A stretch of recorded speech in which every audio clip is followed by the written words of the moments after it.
শ্রীমদ্ ভগবদ গীতায় ভগবান শ্রীকৃষ্ণ বলছেন সম্পত্তি হয় দুই ধরনের, অসুরের সম্পত্তি আর দেবতার সম্পত্তি। দৈবাসুর সম্পদ বিভাগ যোগ বলছে এই বৈশিষ্ট্য যদি তোমার থাকে তুমি হয়ে যাবে অসুর, আর এই বৈশিষ্ট্য যদি তোমার থাকে তুমি হয়ে যাবে দেবতা।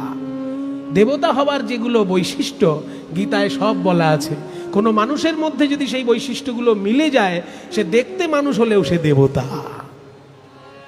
তাই মানুষ থেকে যে দেবতা হওয়া, এটা কি করে হয়? মন যদি কারোর পরিষ্কার হয়।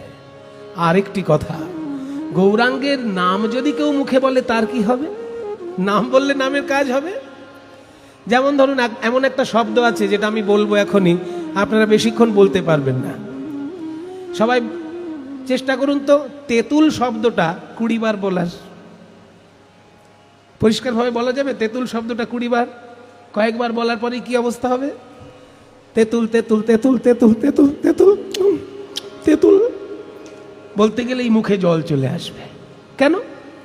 আমি তো তেঁতুল খাচ্ছি না, আমি তেঁতুল বলছি, তা বলতে গেলে মুখে জল আসছে কেন?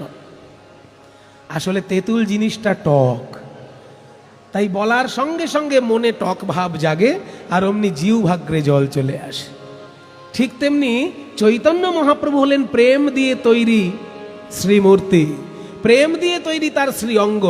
সেই জন্য গৌরাঙ্গ নাম মুখে বললে হৃদয়ে প্রেম জাগবে আর অমনি নয়নে তার প্রেমাশ্রু বিগলিত হবে।